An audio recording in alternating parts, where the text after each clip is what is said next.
Praise the lord.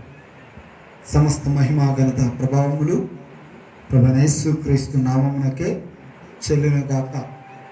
ఈ విధంగా మరి ఒకసారి ఈ లైవ్ ద్వారా మీ ముందుకు రావడానికి ప్రభు ఇచ్చిన అవకాశాన్ని బట్టి ప్రభువును స్తుతిస్తున్నాను.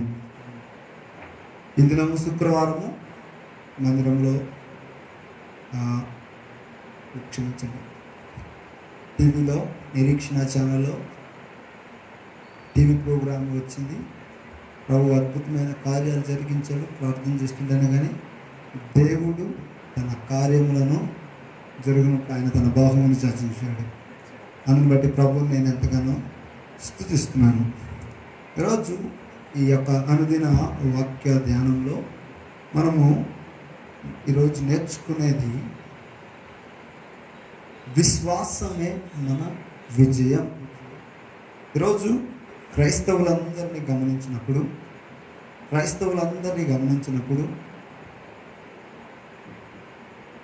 ఏదో ఒక పరిస్థితిలో, ఏదో ఒక స్థితిలో, ఏదో ఒక దాంట్లో విజయం కోసము పోరాడుతూనే ఉన్నారు. ఏదో ఒక దాని గురించి పోరాటము చేస్తూనే ఉన్నారు. విజయం పొందుకోవాలని ప్రయత్నిస్తూ ఉన్నారు. కొంతమంది అయితే ఎట్లాగా దీనికి, ఈ పరిస్థితిలో ఏ విధంగా జవాబు వస్తుంది, ఈ అప్పుల నుంచి ఏ విధంగా విడిపించబడతాను, నా పరిస్థితి ఏంటి ఇంత భయంకరంగా ఉంది, ఇంత ఇరుకుగా ఉంది, ఏంటి ఇంతమంది నా మీద వ్యతిరేకంగా ఉన్నారు, ఏంటి మా పరిస్థితి, ఎంత చేసినా కానీ, ఎంత ప్రయాసపడినా కానీ కనపడట్లేదు. చేసిన ప్రయాస ఎంత సంపాదించినా కానీ, ఎంత డబ్బులు వస్తున్నా కానీ చిల్లు సంచిలో వేసినట్టు వచ్చింది పోతుంది. ఆత్మీయతలో ఎంత ప్రార్థన చేసినా కానీ నేను తొలగిపోతున్నాను, లేదా ఈ పాపం నేను జయించాలనుకుంటున్నాను కానీ జయించలేకపోతున్నాను. నమ్మకంగా అనుకుంటున్నాను కానీ నమ్మకంగా ఉండలేకపోతున్నాను. ప్రతి విశ్వాసి ఏదో ఒక రకమైన పోరాటంలో ఉన్నాడు.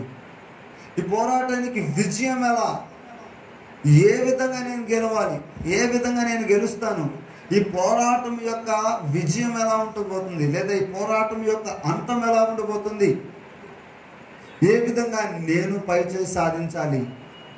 విశ్వాసులు కదిలించండి. 100కి 100% మంది విశ్వాసులు ఏదో ఒక వ్యతిరేకమైన పరిస్థితిలో నేనున్నానని చెప్తూనే ఉంటారు. ఈ పరిస్థితిలో చూడండి, కరోనా పరిస్థితిలో, ఈ పాండమిక్ సమయంలో చాలామంది చెప్తారు, పనులు ఎక్కడున్నాయండి, పనులు లేవు, రాబడి లేదు, వ్యాపారాలు జరగటం లేదు, ఏం చేయాలో అర్థం కావటం లేదు, అనారోగ్యం, కొంచెం జ్వరం వస్తుంటేనే భయపడుతున్నారు. ఏంటి పరిస్థితి, దీనికి విజయం ఎలాగా, మన పరిస్థితికి విజయం ఎలాగా, మా పరిస్థితిలో ఏ విధంగా నేను విజయం పొందుకోవాలి, ఏ విధమైన కార్యం జరిగిస్తే నేను విజయం పొందుకుంటాను, ఎట్లాగా నేను విజయం పొందుకునేదంటే, ప్రియమైన దేవుని బిడ్డలారా, మీ అందరికీ ఒకటే మాట చెప్తున్నాను. మనము లోకంలో ఉన్నాము. లోకంలో ఉన్న వారందరికీ, లోకములో దేవునిని ఎరిగిన వారందరికీ విజయము విశ్వాసమే. మీరు ఏ పరిస్థితి అయినా మీరు అనుకోండి, name it, what ever the situation you face, name it, solution is your faith. విజయమే నీ విశ్వాసమే నీ పరిస్థితిలో విజయము.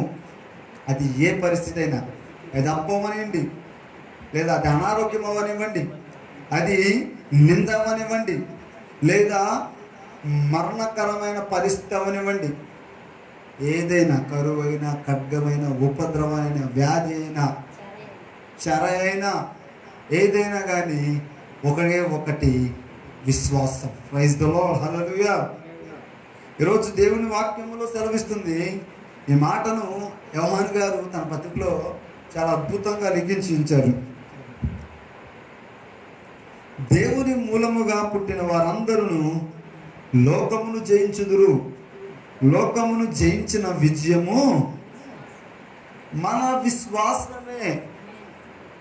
మన విశ్వాసం అన్నాడు. ప్రియమైన దేవుని బిడ్డలారా, ఈరోజు నీ యొక్క పరిస్థితికి విజయము నీ విశ్వాసమే. అందరూ చెప్తున్నా, నాతో అక్కడ వింటున్న వాళ్ళందరూ నాతో చెప్పండి, నా పరిస్థితికి విశ్వాసమే విజయము. నా పరిస్థితికి జవాబు నా విశ్వాసమే. నా నిందలో నాకు ఘనత నా విశ్వాసమే. నా అప్పులో నా సమకూర్పు నా విశ్వాసమే.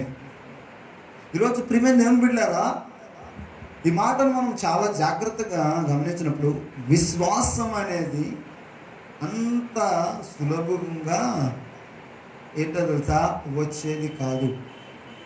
ఎస్, మాటల వరకు విశ్వాసులు ఉంటారు, వినటం వరకు విశ్వాసులు ఉంటున్నారు. ఈరోజంతా క్రియలు లేని మృతమైన విశ్వాసము కలిగి ఉంటున్నారు విశ్వాసులు. కాబట్టి విజయమును పొందుకోలేకపోతున్నారు. నీ విజయము నీ విశ్వాసం అన్నప్పుడు ప్రతిదినము విశ్వాసం అనేవాడు ఎలా ఉండాలి? నిజం చెప్పాలంటే రియాలిటీలో చూసుకో, వాక్యాన్ని కరెక్ట్గా జీవితంలో పెట్టుకోగలిగినప్పుడు అప్పులు ఉంటాయా? ఉండవు. వ్యతిరేకతలు ఉంటాయా? ఉండవు. వస్తాయి, కానీ వాటిని జయిస్తూ మనం ముందుకు వెళ్తాం. అందరికీ దేవుడి మీద నమ్మకం ఉంటుంది, కానీ పరిస్థితులు వచ్చినప్పుడు మాత్రము పరిగెడతా ఉంటారు. అటు ఇటు ఇటు అటు అటు ఇటు ఇటు అటు అటు ఇటు. పాస్టర్ని డాక్టర్లు మార్చినట్టు మారుస్తూ ఉంటారు. సంఘాలను కూడా హాస్పిటల్ మార్చినట్టు హాస్పిటల్ మార్చినట్టు మారుస్తూ ఉంటారు.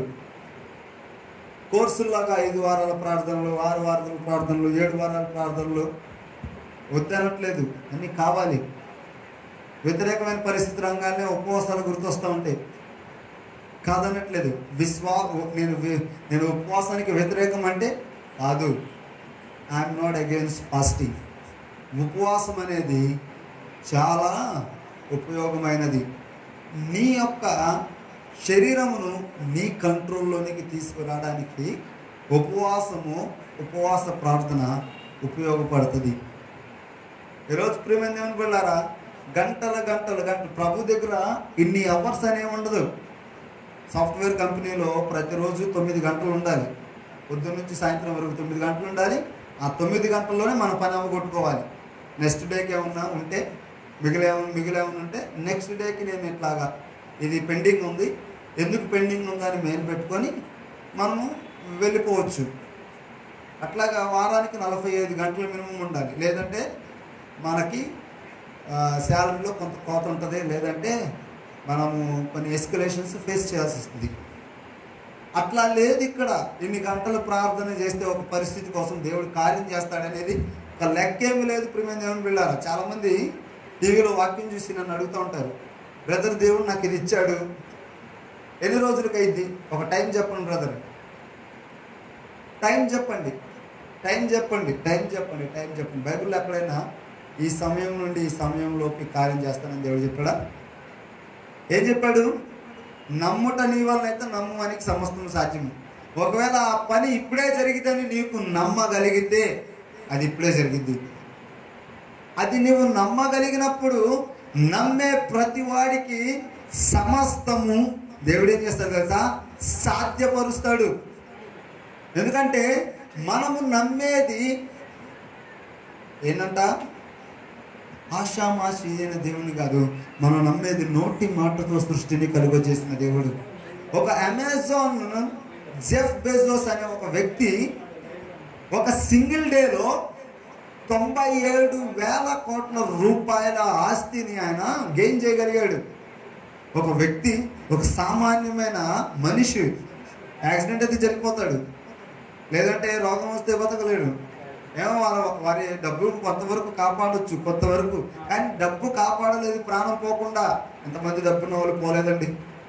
ఒక నార్మల్ మనిషి 97,000 కోట్ల రూపాయలు ఒక దినములో ఆయన సమకూర్చగలిగినప్పుడు, ఆయన ఆస్తిని సంపాదించుకోగలిగినప్పుడు, ఒక నోటి మాటతో సృష్టిని కలుగజేశాడు. ఆ 90,000 కోట్లు ఎన్ని కోట్లు అలా అసలు వెల కట్టలేని ఈ బంగారము, ఈ వజ్ర వైడూర్యాలన్నిటినీ పొదిగి ఉన్న ఈ భూమిని దేవుడు ఏం చేశారు సార్? ఒకే ఒక మాటతో సృజించిన ఆ దేవాతి దేవుని నీవు నేను నమ్ముతున్నాం. ఈరోజు మనం దేవుడు నమ్మే దేవుడు అసామాన్యమైన దేవుడు కాదండి. ఎవరో కొంతమందికి దేవుడు కాదండి. ఈ దేవుడు ఎట్లాంటి తెలుసా? నువ్వు నమ్మితే నీకు ఏదైనా చేయడానికి నిలబడి ఉన్నాడు. అంటే ఏంటి చెప్పండి? నీ నమ్మిక చొప్పున. ఈరోజు నీ పరిస్థితి ఏదైనా మీరు చూడండి, మీకు తెలుస్తుంది మీ పరిస్థితి. ఏ పరిస్థితి అయినా కానీ, అంటే ఏదైనా దానికి లిమిట్ లేదు బైబిల్లో. నమ్ముట నీ వలనైతే నమ్మువానికి సమస్తము అన్నాడు. కొంచెం అన్నాడా?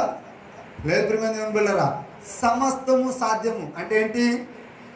నీవు ఏదైనా ఒక పరిస్థితిని దాటుకొని నిలబడాలన్నా ప్రభు ఏం చేశాడు? ఆ సాధ్యాన్ని నీ చేతిలో పెట్టాడంటే నీవు దేవుని నమ్మటము ద్వారానే నీకు సాధ్యము అని దేవుని వాక్యం సెలవిస్తుంది.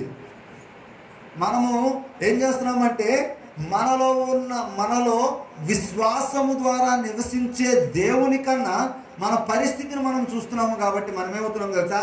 ఆ పరిస్థితిని మనం జయించలేకపోతున్నాం. వాక్యం చెప్తుంది, లోకమును జయించిన విజయం అంది. లోకమును జయించిన విజయం. లోకములో ఎటువంటి పరిస్థితి ఉన్నా కానీ దేవుని వాక్యం చెప్తుంది ఏంటంటే, లోకమునంటే లోకములో ఉన్న ప్రతి పరిస్థితిని జయించిన విజయమే ఏంటో తెలుసా? నీ విశ్వాసమే. అది ఏ పరిస్థితి అయినా. ఇప్పుడు మనమందరూ ఇప్పుడు వింటున్నాం, మీరున్నారు, మీరు ఏదో ఒక భయంకరమైన పరిస్థితిలో ఉండవచ్చు, కానీ అది లోకంలోనే ఉంది కదా. అంటే ఏంటి? లోకములో ఉన్న పరిస్థితిని జయించిన విజయము నీ విశ్వాసమే. అంటే లోకంలో ఉన్న నీవు లోకంలో ఉన్న వాటిని జయించగలిగడానికి ఒక శక్తిని దేవునికి ఇచ్చాడు. ఆ శక్తిగా నీలో నివసిస్తున్నాడు. అదే నీ విశ్వాసము, నీ నమ్మిక. దేవుని బిడ్డలారా, నీవు నమ్మటం ప్రారంభించు. నీ పరిస్థితి కన్నా నీవు నమ్మే దేవుడు గొప్పవాడని నువ్వు గుర్తెరుగు. నీవు నమ్ము. దేవుడు కార్యాలు చేసేది ఎలా ఉంటుందో తెలుసమ్మా? కనపడదు, వినపడదు, మన హృదయానికి కూడా అంతు చిక్కదు. ప్రియమైన దేవుని బిడ్డలారా, మనం అనుకోని రీతిలో ఆయన కార్యం చేస్తాడు. ఈరోజు మనం ఒక వ్యక్తిని జ్ఞాపకం చేద్దాం, ఒక దైవజనుని జ్ఞాపకం చేసుకుందాం. మోషే గారు దేవుని దగ్గర నుంచి ఒక గొప్ప సాక్ష్యం పొందుకున్నాడు. నా ఇల్లంతటిలో నమ్మకస్తుడు. ఆయన పొందుకున్న సాక్ష్యం ఇల్లంతటిలో నమ్మకస్తుడే, బాగానే ఉంది. కానీ ఆయన ఏం చేశాడు తెలుసా? ఎర్ర సముద్రం దగ్గర నడుచుకుంటూ వెళ్ళినప్పుడు ఎర్ర సముద్రం ఎదురుంది, వెనకాల వీళ్ళు కూడా తరుముతూ వచ్చినప్పుడు ఆయన ఏం చేశాడు? దేవుని దగ్గరికి వెళ్ళాడు. మనము ఈ మాటలు చెప్పుకోవడానికి అది తేలిగ్గా ఉండొచ్చు, కానీ ఆ పరిస్థితిని మనం చూసినప్పుడు, ఇప్పుడు చాలామంది ప్రాబ్లమ్స్ చెప్తూ ఉంటారు. ప్రాబ్లమ్స్ వినే వాళ్ళకి అంతగా కష్టంగా అనిపించకపోవచ్చు, కానీ కష్టంలో ఉన్న మనకు తెలుస్తుంది ఆ బాధ ఏంటో. ఆయన ఎర్ర సముద్రం ముందు ఉన్నాడు, వెనకాల సైన్యం ఉంది. అంతకు మించి ఆయన ద్వారా నడిపించబడిన జనులు ఆయన్ని దూషించడం ప్రారంభించారు. అక్కడ కొంతమంది, అంతమంది, అన్ని లక్షల మంది జనాల్లో కొంతమంది కూడా బూతులు పెట్టుకుంటూ ఉంటారా? దూషించుకుంటూ ఉంటారా? రకరకాలుగా మాట్లాడడం ప్రారంభించారు. ఆయన మాత్రం మౌనంగా పనిచేశాడు. దేవుని దగ్గరికి వెళ్ళాడు. దేవుని దగ్గరికి వెళ్ళినప్పుడు దేవుడు ఏం చెప్పాడు? దేవుడు ఏమని చెప్పాడా? దేవుడు చెప్పింది చాలా సింపుల్గా ఉంది. అది మనము లోకానుసారంగా చూస్తే, ఒక శరీర సంబంధమైన వ్యక్తిగా మనం చూసినప్పుడు అది సిల్లీ థింగ్ లాగా అనిపించవచ్చు. It seems to be silly. లోకస్తులకు అది ఎలా ఉంటుందో తెలుసా? సిల్లీగా అనిపించవచ్చు. కానీ ఆయన దేవుని నమ్మాడు. ఏంటంట? ఆయన మాట చెప్తే చాలు. ఏం చెప్పాడు? చెయ్యి చాపు నాయన, నీ చేతిలో ఉన్న కర్రను సముద్రం వైపు చూపించు. సముద్రం వైపు చూపించు. ఆయన వెళ్ళాడు, సముద్రం వైపు చూపించాడు. ఇక్కడంతటికి ఈ సముద్రం వైపు చూపించిన తర్వాత ఏం జరిగింది తెలుసా? 2 హాయలుగా 6,000 అడుగుల వెడల్పు, 6,000 అడుగుల వెడల్పు. Praise the lord. 6,000 అడుగుల వెడల్పు అంటే 2 కిలోమీటర్ల వెడల్పున ఆరిన నేల కనపడింది. Praise the lord. అంటే అక్కడ ప్రభువుని నమ్మిన దానిని బట్లే, వెనకాల వాళ్ళని బట్టి కాదు. అక్కడ అది వెనకాల వాళ్ళ విశ్వాసాన్ని బట్టి కాదు. దేవుడు ఏం చేశాడు తెలుసా? మౌనముగా ఆయన నమ్మిన మోషేని బట్టి అక్కడ ఆ కార్యం జరిగించాడు. ఆయన పరిస్థితులు ఆయనకి విజయమై ఉంటుందో తెలుసా? ఆయన దేవుని మాట చొప్పున జరిగించటమే, ఆయనను దేవుని మీద ఉంచిన విశ్వాసమే ఆ ఎర్ర సముద్రమును దేవుడు పాయలు చేసే విధముగా చేసింది. దేవుడు మోషే గారి విశ్వాసాన్ని బట్టి ఏం చేశాడు తెలుసా? ఆ ఎర్ర సముద్రము 2 పాయలైంది. అది ఏ పరిస్థితి అయినా ప్రియమైన దేవుని పిల్లారా, నీ విశ్వాసమునకు ఏంటో తెలుసా? అది తల ఉంచి తీరాల్సిందే. ఈరోజు నీ యొక్క శక్తిని నువ్వు గుర్తుపెట్టుకో. ఎందుకంటే నీవు నమ్మే దేవుడు ఏంటో తెలుసా? నోటి మాటతో సృష్టిని కలుగజేశాడు. నోటి మాటతోనే ఈ బంగారము, వెండి, వజ్రాలు, రకరకాల ఉన్నతమైన జలరాశులు, ఏంటంటే జీవరాశులను ఆయన సృష్టించాడు. అటువంటి దేవుణ్ణి మనం ఏం చేస్తున్నాం తెలుసా? మన విశ్వాసము సెకండరీ అయిపోయింది. దేవుడు సెకండరీ అయిపోతున్నాడు. మనము అటువంటి దేవుణ్ణి ఆ విధంగా మన పరిస్థితి కంటే తక్కువగా చూస్తున్నాం. మన పరిస్థితి కంటే మన దేవుడు తక్కువ కనపడుతున్నాడు. కాబట్టి మన జీవితంలో, మన పరిస్థితిలో మనం విజయాన్ని పొందుకోలేకపోతున్నాం. దేవుని వాక్యం అయితే రాక్ సాలిడ్గా చెప్తున్న మాట ఏంటంటే, నీ విశ్వాసమే నీ విజయం. దేవుని వాక్యంలో హెబ్రీయులకు రాసిన పత్రిక 11వ అధ్యాయంలో ఉంటుంది, విశ్వాసమును బట్టియే మన పెద్దలందరూ సాక్ష్యము పొందుకున్నారు. విశ్వాసమును బట్టియే, కేవలము వారు దేవుని మీద నిలబెట్టిన నమ్మకమును బట్టే వారేమయ్యారు తెలుసా? ఈరోజు మనందరి ముందు ఒక సాక్ష్య సమూహముగా ఉన్నారు. అపోస్తలుడైన పౌలు గారు ఏమంటారు? ఇంత గొప్ప సాక్ష్య సమూహము మన ముందు మేఘం వలె ఆవరించి ఉన్నదట. అంటే ఏంటి ప్రియమైన దేవుని బిడ్డలారా? కేవలము వారి విశ్వాసమును బట్టి మనందరికి వారు ఒక సాక్ష్యములుగా, దేవునికి ఒక ప్రతినిధులుగా, దేవుని యొక్క శక్తికి ఒక సాక్షాత్కారముగా, లేదంటే దేవుని యొక్క ఆశీర్వాదానికి ప్రతినిధులుగా, దేవుని యొక్క మహోన్నతమైన మహిమకు, ఆయన తన బిడ్డల ఎడల కనపరచు అపరిమితమైన శక్తికి వారందరూ ఒక రాయబారులుగా కనపడుతున్నారు. ఈరోజు నీకు నాకు కూడా అవకాశం ఉంది. వారు మన వంటి వారే. ఏలియా గారి గురించి చెప్పినప్పుడు ఆయన మన వంటి స్వభావము కలిగిన మనుష్యుడే. కానీ అత్యాశక్తితో ప్రార్థన చేసినప్పుడు ఏమైందంటే అది 3.5 సంవత్సరాలు వర్షము కురవలేదు. ఈరోజు నీ కార్యము, నేను ప్రార్థన చేయి గంటలు ప్రార్థన కాదు, కానీ గంటలతో చేసే ప్రార్థనతో నీ విశ్వాసము తోడైనప్పుడు. ఇంకొక ఇంగ్లీష్ ట్రాన్స్లేషన్లో ఒక మాట ఉంది, హార్ట్ ఫెల్ట్ కంటిన్యూడ్ ప్రేయర్ అని ఉంది బైబిల్లో. ఎక్కడో చూశాను అది, ఆ ట్రాన్స్లేషన్ని, ఆ మాట గురించి. 5:16 నేను చదివినప్పుడు ఏదో AMPC అనుకుంటా, అది ఒక ట్రాన్స్లేషన్. దాంట్లో చదివినప్పుడు హార్ట్ ఫెల్ట్ కంటిన్యూడ్ ప్రేయర్ అంటే మనస్ఫూర్తిగా, మనస్సులో నుండి ఎడతెగక చేయు ప్రార్థన. ఏంటంట?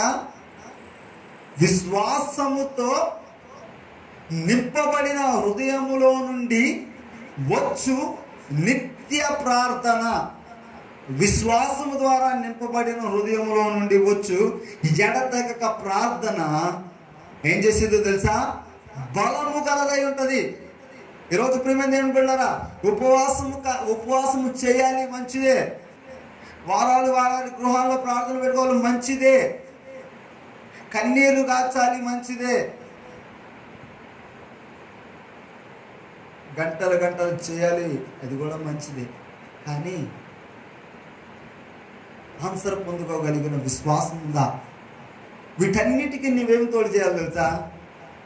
కార్యమును పొందుకోగలిగిన విశ్వాసాన్ని నీవు జతపరచాలి. దేవుని బిడ్డలారా, నీకు విశ్వాసము లేని ఎడల నీవు నీ పరిస్థితిలో ఎటువంటి సమాధానము నువ్వు పొందుకోలేవు, ఎటువంటి విజయము నీవు పొందుకోలేవు. మహోన్నతమైన కార్యాలు బైబిల్లో ఉన్నాయి, మహోన్నతమైన కార్యాలు. యుద్ధము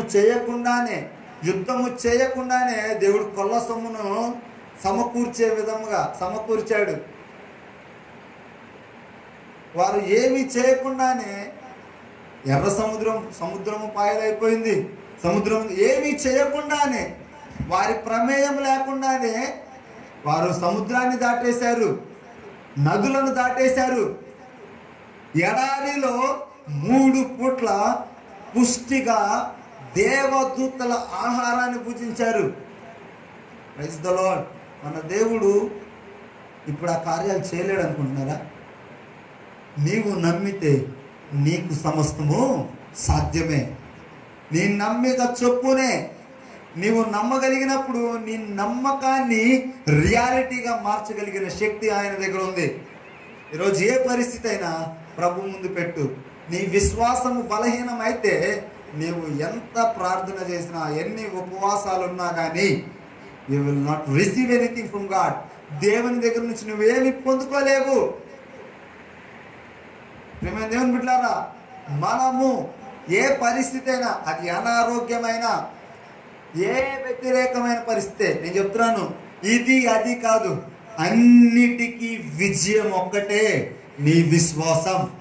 ఆ విశ్వాసం ఎక్కడి నుంచి ప్రారంభమైంది మనందరికీ తెలుసు. వినుట వలన విశ్వాసం కలుగుతుంది, అది క్రీస్తుని గురించిన మాటల వలనే. ఈరోజు ఆ విశ్వాసము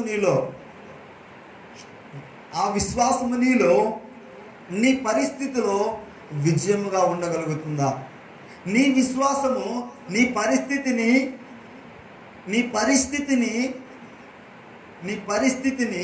చక్కదిద్ది నిన్ను ఆత్మీయతలోకి ముందుకు నడిపిస్తుందా? ఈరోజు మనందరం పరిశీలించుకుంటున్నాం. రకరకాల వాటి కోసం కాదు మనం పరిగెత్తాల్సింది. ఆ సేవకుడు ప్రార్థన చేస్తే కార్యం జరిగింది, ఈ సేవకుడు ప్రార్థన చేస్తే కార్యం జరిగింది, అది చేస్తే ఇది చేస్తే అది చేస్తే వీటన్నిటికి కాదు. ముందు నీ విశ్వాసము బలముగా ఉంటేనే. నీ విశ్వాసమే మెయిన్. దేవుని బిడ్డలారా, విశ్వాసులకు విజయము విశ్వాసము. నీవు నేను విశ్వాసి అని ఎందుకు పిలువబడ్డాను తెలుసా? యేసుక్రీస్తు ప్రభువారు తన ఆత్మ ద్వారా, తన ఆత్మ ఏ విధంగా నిలిచి ఉంటుంది తెలుసు మనలో? విశ్వాసము ద్వారానే. ఆ విశ్వాసం ద్వారా దేవుడే నీలో ఉన్నప్పుడు నీకు విజయం ఉండాలి. ప్రతి స్థితిలో నువ్వు విజయం పొందుకోవాలి. వీరుకు వస్తుంది. లోకంలో సాతాను ఉన్నాడు, లోకంలో శరీరాశ, నేత్రాశ, జీవపటంబం ఉంది. అది లేదని కాదు, అది వచ్చినప్పుడు ఆ లోకంలో ఉన్న శరీరాశ నువ్వు జయించాలి, ఆ నేత్రాశ నువ్వు జయించాలి, ఆ జీవపటంబం నువ్వు జయించాలి. ప్రతి వ్యతిరేకమైన పరిస్థితి, కరువైనా, ఖడ్గమైనా, ఉపద్రవమైన, వ్యాధి అయినా, ఎటువంటి పరిస్థితి అయినా నీ విశ్వాసం, నీలో నివసించు దేవుడి ద్వారా ఆ విశ్వాసం పొందుకొని నీవు పరిస్థితిని దాటుకుంటూ పోవాలి. అప్పుడు మాత్రమే మనందరం ఏమవుతాం తెలుసా? నిత్య జీవం చేపడతాం. తిమోతికి రాసిన పత్రికలో ఉంటుంది, విశ్వాస సంబంధమైన మంచి పోరాడము, నిత్య జీవం చేపట్టము. దాని గురించి నీవు అనేకుల ఎదుట పిలువబడి ఒక మంచి ఒప్పుకొంటివి. ఈరోజు నేను ఒప్పుకోలు పొందుకుంది ఎందుకో తెలుసా? పోరాటం చేయడానికి. ఏ పోరాటము? విశ్వాస సంబంధమైన మంచి పోరాటము. ఈ విశ్వాస సంబంధమైన పోరాటములో మన శత్రువు శరీరులు కాదు, మనకు కనపడేవారు కాదు. కానీ తాగొచ్చే నీ భర్త కాదు శత్రువు, బూతులు తిట్టే నీ భార్య కాదు శత్రువు, నీ గురించి నిందించే నీ రక్త సంబంధికులు, నీ బంధువర్గం కాదు నీ శత్రువులు. నీ శత్రువు సాతాను. ఆ సాతానుని జయించు తీరేంటో తెలుసా? యేసుక్రీస్తు ప్రభు వారిని నమ్మి ఆయన విశ్వాసం, ఆయన ద్వారా వచ్చు విశ్వాసము ద్వారా లేదా ఆయన మీద నమ్మిక ఉంచి ప్రతి పరిస్థితిలో ఆయన అధికారముకు ఒప్పుకొని కేవలము ఆయనకు అవకాశం ఇచ్చినప్పుడే ఆయన కార్యం చేసి నేనేం చేస్తాడో తెలుసా, విజయముతో ఊరేగిస్తాడు. కాబట్టి ప్రియమైన దేవుని బిడ్డలారా, ఈరోజు మనందరము మన పరిస్థితులకు సమాధానము ఎక్కడో లేదు, ఏదో సంఘంలో లేదు, ఏదో పాస్టర్లో లేదు, నీలోనే ఉంది. విశ్వాసము అనే విషయముగా, నీ విశ్వాసముగా నీ విజయము నీలోనే ఉంది. నీ విశ్వాసమును నీవు బలపరచుకో ప్రియమైన దేవుని బిడ్డలారా. నీవు నీ నిందలో, నీ అనారోగ్యంలో, నీ అప్పులలో, నీ వ్యతిరేకమైన ప్రతి పరిస్థితిలో నీవు విజయము పొందుకొని నా యేసయ్య అని నీవు ఒక గొప్ప దేవుని నీ కొరకు సిద్ధపరిచిన ఆ వాడబారని నిర్మలమైన ఆ ఉన్నతమైన ఆ స్వాస్థ్యమును నీవు చేపట్టగలవు. అతి కృప ప్రభు మనందరికి అనుగ్రహించి విజయం ద్వారా విశ్వాసం పొందుకున్న వారుగా మనందరిని నిలబెట్టును గాక. ఆమేన్. ప్రార్థన చేసుకుందాం. మహాపరిశుద్ధుడానికి స్తోత్రాలు ప్రభా. వాక్యం ద్వారా మీరు మాట్లాడారు, విశ్వాసమే విజయం అన్నారు ప్రభా. ఏ పరిస్థితి అయినా కానీ విజయము విశ్వాసం అన్నారు. ఈ పరిస్థితిలో ఈ పరిస్థితి కాదు, ఈ పరిస్థితి కాదు, ఈ పరిస్థితి కాదు, ఏదైనా తండ్రి నిన్ను నమ్మటం ద్వారానే సాధ్యము తండ్రి. నిన్ను నమ్మినప్పుడు తండ్రి అనారోగ్యం ఆరోగ్యంగా మార్చబడింది. నిన్ను నమ్మినప్పుడు ఇరుకు విశాలతగా మార్చబడింది. నిన్ను నమ్మినప్పుడు గరుకు మార్గము నునుపుగా మార్చబడింది. నిన్ను నమ్మినప్పుడు తండ్రి వక్ర మార్గము సరళమవుతుంది తండ్రి. నిన్ను నమ్మినప్పుడు తండ్రి నింద ఘనతగా మార్చబడింది. నిన్ను నమ్మినప్పుడు అవమానము గొప్ప ఘనతగా మార్చబడింది.